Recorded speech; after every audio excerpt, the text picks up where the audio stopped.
Hello, y'all. This is Knights of Cybertron Gaming Talk, and today I'm going to be doing a review on the most underrated Resident Evil game ever made, Resident Evil 6. This is my Resident Evil 6 review, y'all. And now, Resident Evil 6 came out October 2nd, 2012, and it came out for the Xbox 360 and PlayStation 3.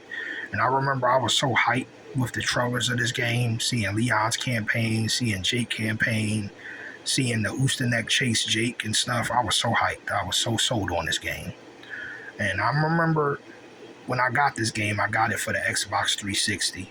And I was so blown away by the game, by the graphics, the horror, the action, the suspense. Huge fan of this game, you know. And now, when this game came out, I got mixed reviews. Some people didn't like it. Some people feel like this wasn't Resident Evil. Some people had mixed feels for it. And then you had people like me who love the game. I have to say I'm on the side of the people that love this game. And to me, this game is so underrated. You know, now this game has 4 scenarios. It has 4 campaigns. It also has a co-op mode. You know, it has a co-op. With all, I think like out of the 3 campaigns, not 4 of them, but out of the 3 is co-op. You know, you could choose to put it on co-op. You know, like a second player can join Leon's campaign, Leon and Helena's campaign, Jake and Sherry's campaign, Chris and Pierce's campaign. I have to say the co-op mode does return in this game, because the last game that co-op was in was Resident Evil 5. And I have to say the co-op mode in this game is more superior than RE5. But it is similar, but it's a little different, you know.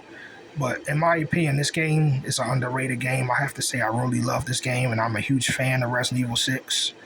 And, you know, the first campaign, you play as Leon. You could choose to play as Leon or Helena. That's the first campaign. The second campaign is Chris and Pierce. Chris Redfield and Pierce. The third campaign is Jake. I guess I call him Wesker, just, you know, he's the son of Albert Wesker. But Jake Mueller, which is the son of Albert Wesker, and Sherry Birkin is the third campaign. The fourth campaign is Ada Wong's campaign. It's like her solo campaign, but she doesn't have a partner with her.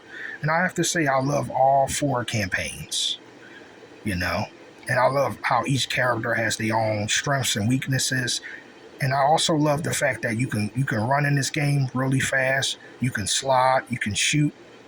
It's like a move when you tap the button real quick. You can do a quick shot. You know, I also like the fact that you can crawl in this game. And this game does also bring back classic elements of like Resident Evil 2, you know, Resident Evil 3, like you being in the city. Like what I love about Leon's campaign, you know, it feels like a combination of Resident Evil 2, Resident Evil 4, you know what I mean? It feels like a combination of both of those games, you know what I mean? And I have to say that I love the city atmosphere. I love the fact that this game takes place in the city, like Resident Evil 2 and Resident Evil 3. And I also like the fact that they brought back the zombies in this game. Also, this was the first game that as Leon, it's the first game he used the hatchet on zombies, you know, like it originally originated in this game. And also this was the first game that the zombies were more intelligent, where they could throw stuff at you. They end up hitting you with stuff, hitting you with a hatchet, hitting you with a bat, you know, and you can counter it and hit them back with it, you know what I mean? I think that was a really great mechanic. And I also like the fact that Leon has his sidekick from Resident Evil 4. You know what I mean? He also has other abilities too. You know, like they have the classic head stomp ability from Resident Evil 2 original. Also, this game does, you know, like I also like the fact that it's a segment in Leon's campaign where you make your way through the city and you end up at this gas station and you end up having to fight and protect these survivors. And then next thing you know, you're in the gun shop, you know, and then you have to fight off the undead. You know, you have to survive. I really like that concept, you know. So this game is underrated. Like, this game did bring back classic roots of Resident Evil, especially the zombies and the city atmosphere. And then it also has the zombie dogs, and there's also a segment where you're in the underground, like you're in the sewer, like you're in the subway, and you have to avoid getting hit by a train, and then there's zombies on the track. So it's really cool. So it's a really great segment. Um, but I have to say, I love Leon's campaign. I love Chris's campaign. You know what I mean? Chris's campaign is where he sort of has like this drinking problem, and Pierce is trying to get him back in the game and try to make him remember. Because in Chris's campaign, he ended up having PTSD. He ended up not PTSD. He ended up having like memory loss. He ended up suffering a concussion, you know, from battling a BOW. You know what I mean? So I really like that. I really like the tension between each character. Each character go through their own struggles. You know what I mean? And then also we get Jake and Sherry's campaign, where Jake and Sherry meet each other for the first time, and Jake, just like his father, has superhuman strength. He also has antibodies like his father. Also, this game has a great mercenaries mode. I think it has one of the best mercenaries mode. And there's so many things that they added to the mercenaries mode. There's so much content. Like special costumes for the characters, special characters that you can play as. There's a segment where you can play as the Oosterneck and chase other players around and hunt them one by one. Also, this game is about a C virus. It's about the C virus outbreak. Now, the C virus is basically a combination of the G virus and T Veronica virus. You know what I mean? The G virus was first introduced in Resident Evil 2, and the T Veronica virus was introduced in Resident Evil Code Veronica. So Carla, who's one of the main villains of this game, who looks like Ada Wong, I think she ended up like being like sort of some type of a clone of Ada Wong.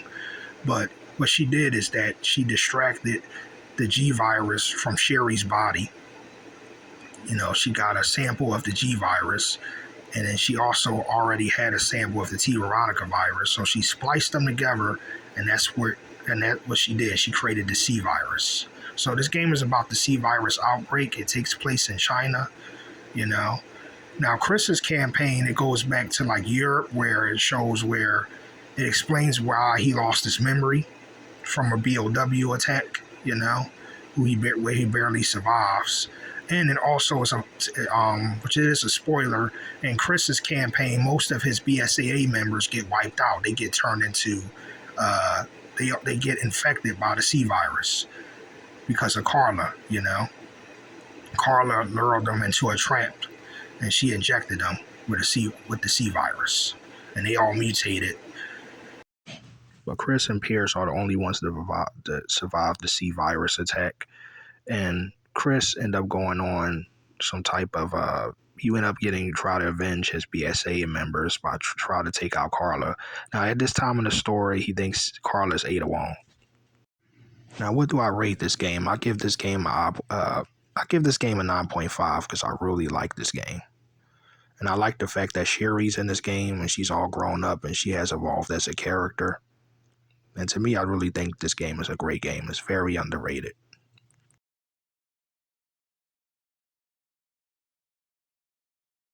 Also, this game came out for the PS4. It was re-released, remastered for the PS4. And you can also buy it on the PS5 PlayStation Store. You can also buy it on the Xbox Series S, the Xbox Store. And I have to say, I did buy this game again for the PS4 later on. And I also bought it for my Xbox Series S. I downloaded it from the Xbox Store. And I really enjoyed this game. So to me, this game is underrated. And to this day, I still enjoy it, But this has been my review on Resident Evil 6, y'all. And I want to say thank you. In this series of games, I've just been touching on games that I feel is underrated. And I will be touching on another underrated game,